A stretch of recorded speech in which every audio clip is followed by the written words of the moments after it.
Hello and welcome. As parents, there's nothing we want more than to see our children happy, successful, and secure in their future. But trying to talk about their career path, phew, it can feel like walking a tightrope, can it? How do we support them without pushing? How do we guide without controlling? Well, today we're going to dive right into that. How to build career confidence in your child instead of stress. Okay, let's start with this really powerful idea from researchers. This desire, it doesn't come from a bad place at all. In fact, it's rooted in a deep, deep love and the hope that our children can grab those dreams that maybe we couldn't.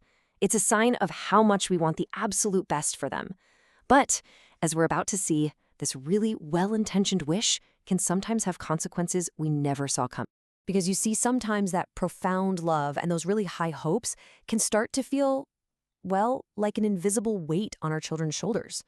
So we're going to unpack the psychology behind this, and this isn't about placing blame, not at all. It's about building awareness. It's a completely natural human thing to do. Our own life story, our successes, our failures, the opportunities we had and the ones we missed, all of that creates the lens through which we see their future. The real key here is just recognizing that this is often an unconscious thing, but it's something we can absolutely become more aware of and manage. So there's a term for this. It's called parental projection. As Psychology Today puts it, it's when our own internal baggage kind of gets transferred onto our kids. So, for example, if we were really shy and struggled to make friends, we might get overly anxious about our own child's social life. The second we see them facing a challenge, suddenly we're right back there, reliving our own past struggles through them. And what's so helpful about this is how it breaks down this big idea into our everyday lives. I mean, think about it. Do you get way more nervous than your kid before their big game? Do their report cards feel like they're a reflection on you? Or maybe you find yourself really pushing them toward a certain sport, maybe the one you wish you'd been good at. These are all classic signs of projection, and it's where our desire to protect them from our own past pain is at its strongest. So what happens when this projection turns into pressure? When our well-meaning guidance starts to look more like control. Well, it can have consequences we never, ever intended. It's that classic road paved with good intentions that can unfortunately lead somewhere we don't want to go. Experts like psychologist Dr. Crystal I. Lee warn us that when we set expectations that are really more about our needs than our child's reality, we're not actually setting them up for success.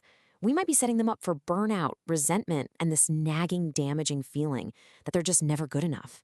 And the very relationship we're trying to build can end up getting strained.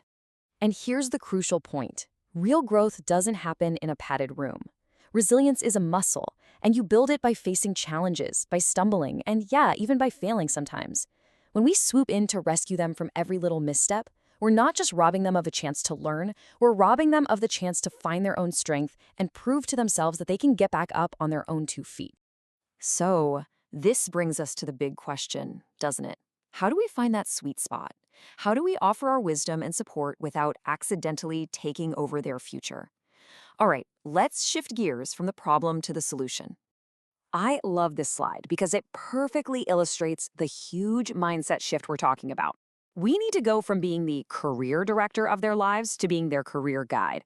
A director commands the scene, dictates every single move, but a guide gives you the map, points out some interesting possibilities, and then trusts the explorer to choose their own adventure. It's a world of difference. Okay, so how do we actually do this? We've taken the advice from top career development experts and boiled it down to a simple but really powerful 3-step playbook for becoming that career guide. Okay, let's break these 3 steps down. Becoming a detective, being an expedition planner, and acting as the safety net. First things first, you gotta put on your detective hat. And your mission here is to gather clues, not by interrogating them, but just by observing. Pay attention. What do they do when they have free time? What subjects make their eyes light up? When do they get so absorbed in something that time just seems to disappear? Those right there, those are the golden clues. They point toward careers that won't just be a job, but a real passion. And of course, every good detective needs a toolkit. Here are some fantastic open-ended questions to get the conversation flowing. And remember, how you ask is just as important as what you ask. Be genuinely curious. Maybe bring it up on a walk or during a drive, not like some formal interview.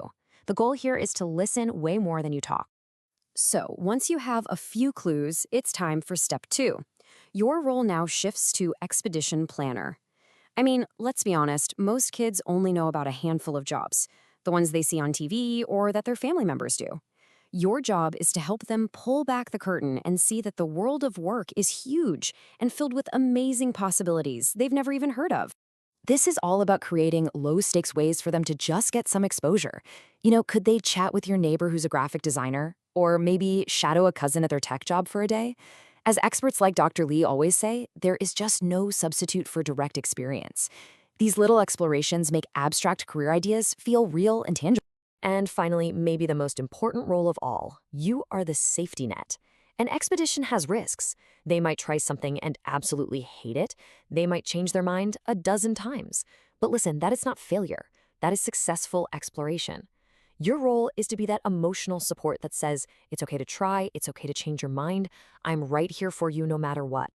This is such a critical mindset shift for us as parents. That summer internship in a field they ended up hating, it was not a waste of time. It taught them incredibly valuable lessons about what they don't want. And that kind of self-knowledge is absolutely priceless. It's going to serve them for their entire lives. Every step, even if it feels like a detour, is part of the journey. So, as we start to wrap up, let's bring it all back to this one core idea. Your child doesn't need a director telling them where to stand and what lines to say. They need a guide who believes in them and who trusts their ability to find their own way. Your trust, your support, that's the greatest strength you can possibly give them. So I want to leave you with a simple challenge, something you can do this week. Just pay attention to the conversations you have with your child about their future. Maybe even keep a little tally. Are you spending more time asking questions and really listening, or more time giving advice and sharing your own opinions? The answer might surprise you. Ultimately, it all comes down to this. You can help clear the path, you can provide the map, you can help pack their bag. But the journey itself, that incredible adventure of discovering who they are and what they want to give to the world, that has to be theirs, and theirs alone. And honestly, that's the real gift here. When you empower your child to explore their own path, you're giving them something so much more valuable than a career plan. By choosing to be a guide, not a director, you give them the confidence to navigate all of life's incredible journeys. Thanks so much for joining me today.